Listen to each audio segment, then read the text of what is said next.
한 장은 기소권, 수사권을 가지고 있는 검찰을 향한 레드카드입니다.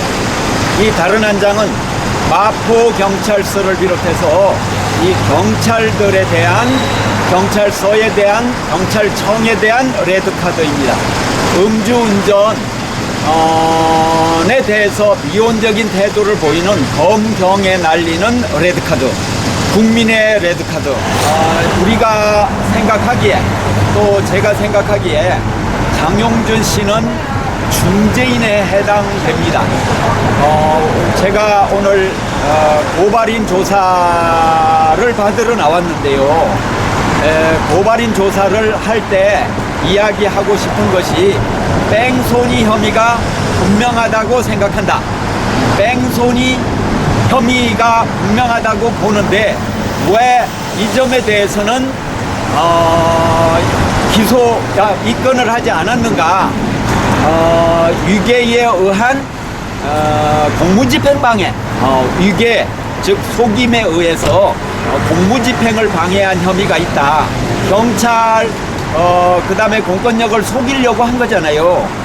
자신이 운전을 해놓고 자신이 그 혈중 알코올 농도가 면허 정지 수준 이상으로 나오니까, 네, 면허 취소 수준 이상으로 나오니까, 네, 어떤 반응을 보였냐? 바꿔치기를 하려고 했다는 거죠. 지인을 통해서. 그래서 결국은 나중에 그걸 인정하게 되었는데, 그러면 범인을 바꿔치기 하는 그 과정은 전형적으로 유괴에 의해서, 속임에 의해서 공무집행을 방해했거든요. 왜 그 혐의는 적용하지 않는지, 네, 경찰과 검찰에게 묻고 싶은 것입니다. 저는 그 속임을 당했는지 아니면 속아졌는지 그것이 궁금하다는 거죠. 경찰은 당시 이 현장에 이제 출동을 하게 되었는데, 맨 처음에 SBS 그 보도에도 나오듯이 고속주행, 과속주행을 해서 그 피해자를 상해를 입혔단 말이에요. 오토바이 타고 가는데. 그래서 오토바이를 뒤에서 강력하게 추돌을 해가지고 그 피해자는 넘어졌다가 그런데 추돌하는 그런 상황에서 막 불꽃이 튈 정도니까요. 예. 그런데 넘어졌다가 이제 엉거주춤 해가지고 일어나는데, 그런데 그 당시에 아무도 안 보였다는 것입니다. 차가 지나가 버렸다는 것이죠. 그래서 이 피해자는 119에 전화를 해서 뺑소니 혐의로 도망갔다, 나를 누군가가 치고 도망을 갔다, 이렇게 전화를 걸어서 신고를 했거든요. 그러고 나서 이제 출동을 지금 한 상황인데, 그런데 그렇게 치고 나서 그냥 차는 가버렸어요. 그리고 얼마 있다가 약을 사가지고 왔다, 이제 이렇게 얘기를 하는 겁니다. 그런데 사람이 넘어졌으면 와가지고 일으키고 어디를 다쳤는지 봐야 되는 거 아닙니까? 그렇잖아요. 예. 그런데 그곳에 현장에서 일단 사라져가지고, 그러면 본인은 이제 약국에 갔다 이렇게 얘기하는가 봐요.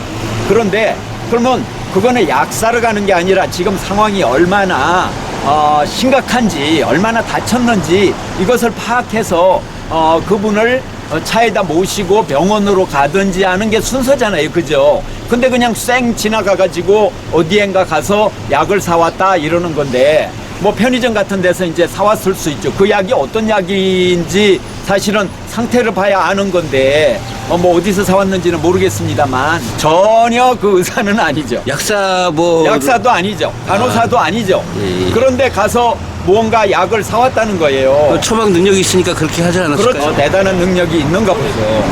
네, 이제 그렇게 했다고 하면, 그러면은 경찰이 그 사람을 연행을 해야 되거든요. 그 동승자도 한 명 있었고, 측정을 해보니까 0.8 이상, 그러니까 1.12가 나왔다고 그래요. 그러면 심각한 지금 수준인데, 그러면은 경찰서로 연행을 해야 되죠. 그런데 장용준은 이때 그렇게 말합니다. 내가 운전하지 않았고 제3자가 했는데 제3자가 어디 갔다 이렇게 얘기했습니다. 그러고 나서 이 피해자는 즉 그 사고가 나고 나서 20분 후에 이제 경찰서로 가게 됩니다. 근데 그때까지도 운전을 했다고 하는 그 사람은 나타나지 않았다고 그래요.